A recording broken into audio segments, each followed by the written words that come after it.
Permisi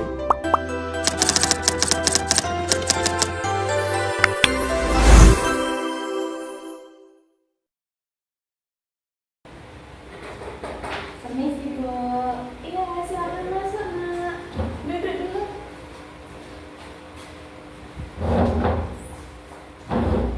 Nah, gimana Dea? Apa kabarnya hari ini? Baik Bu, tapi akhir-akhir ini saya sering kayak gampang marah sama capek gitu Bu. Gampang marah sama capek. Oh, terima kasih ya kamu udah mau jujur. Nah, bisa lebih diceritain lebih detail nggak apa situasi yang bisa membuat kamu itu gampang marah?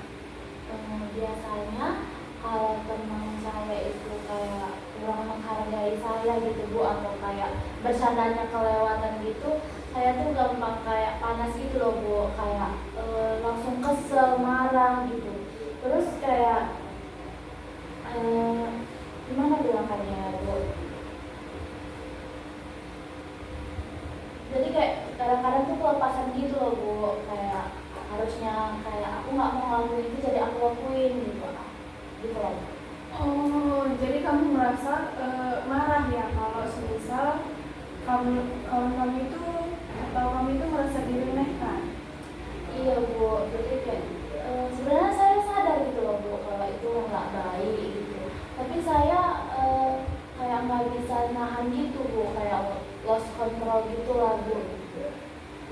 Oh, nggak apa-apa deh ya. Nah, nanti kita sini kan untuk sama-sama belajar dan mengenali dan mengelola perasaan kamu itu. Nah, jadi ibu mau nanya nih, di saat kamu marah, nah biasanya apa yang terlintas gitu di pikiran kamu?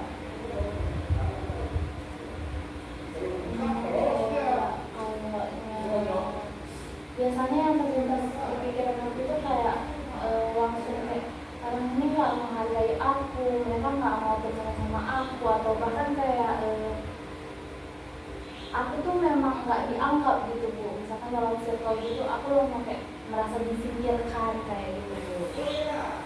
Oh, jadi pikiran seperti itu kadang muncul ya secara otomatis, apalagi setiap kali kamu itu merasa situasinya itu nggak menyenangkan.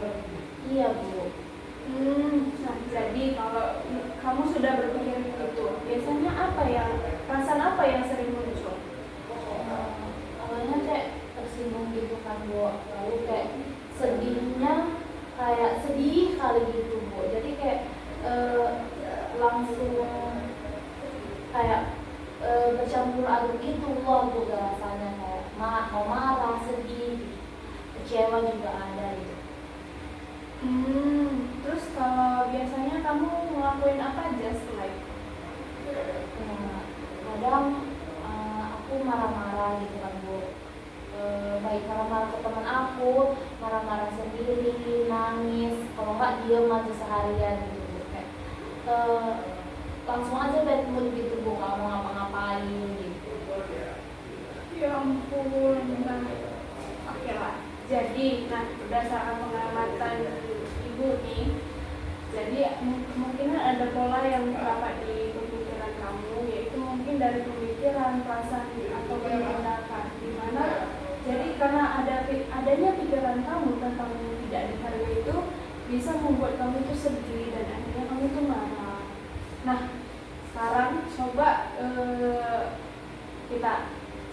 coba kamu pikirin, kalau kata-kata kalau kawan kamu itu tidak menghargai kamu itu, apakah memang itu selalu benar?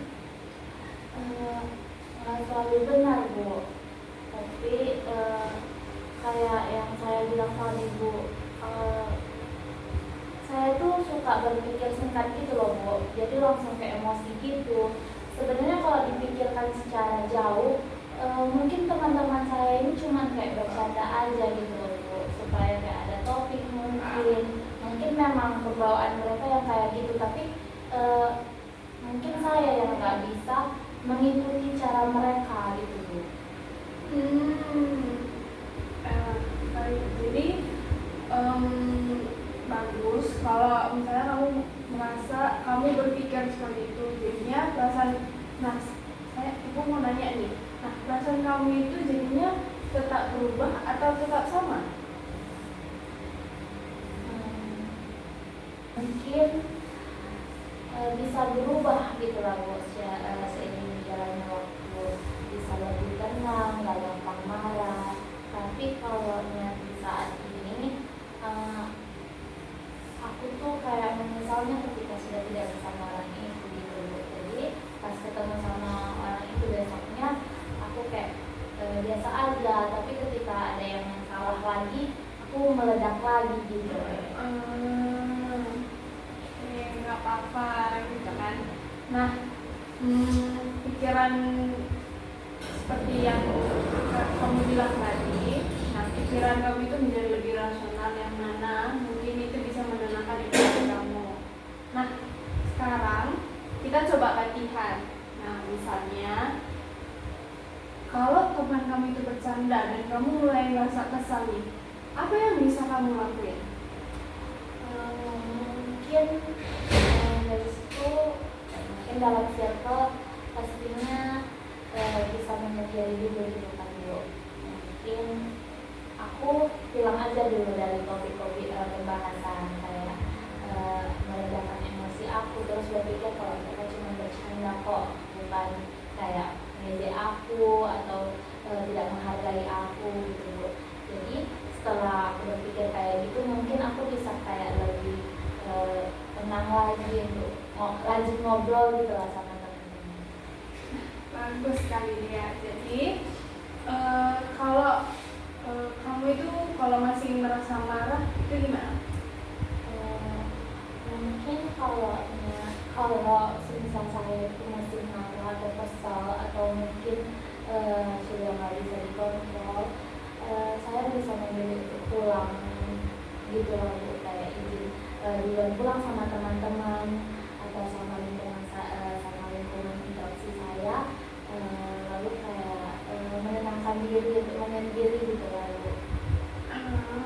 Hebat ya. Nah, itu merupakan strategi yang pengendalian emosinya yang sehat. Jadi nggak langsung meledak-meledak ya, gitu kan. Nah, coba nanti kan kalau kamu udah di rumah, coba dipraktikkan ini selama seminggu. Terus kamu catat nih kapan kamu berhasil menahan marah kamu dan gimana hasilnya. Bisa? Bisa Bu. Nah, oke, baik. Dari pembicaraan kita hari ini, apa yang udah kamu pelajari? Dari bahasan kita hari ini Bu, yang bisa dapat disimpulkan gitu ya Bu, kalau perasaan marah dan campur aduk yang dia rasakan itu sebenarnya berasal dari pemikiran negatif dia gitu, bukan pure dari teman-teman yang memang ingin menyingkirkan aku, mengecilkan aku, atau memang mau menghina aku gitu. Mungkin dari sini juga bisa belajar kalau perlahan-lahan itu harus misalnya ada kegiatan teman-teman, kayak mungkin berpikiran positif lah Bu, mereka cuma bercanda kok, nggak serius. Mungkin supaya ada topik pembahasan aja, bukan niat untuk menjadi. Oke, bagus Dea. Nah, itu merupakan salah satu langkah yang besar nih, dan kamu bisa, karena kamu itu udah bisa mulai mengenali pola pikiran dan belajar mengendalikannya. Terima kasih ya Bu, dari hari ini mungkin aku akan belajar untuk melakukan secara perlahan apa yang kita bahas hari ini. Nah, saya percaya kamu itu bisa. Nah, jadi kita akan lihat di sesi konseling berikutnya ya. Baik Bu, terima kasih. Iya, sama-sama. Kalau Ibu Anta?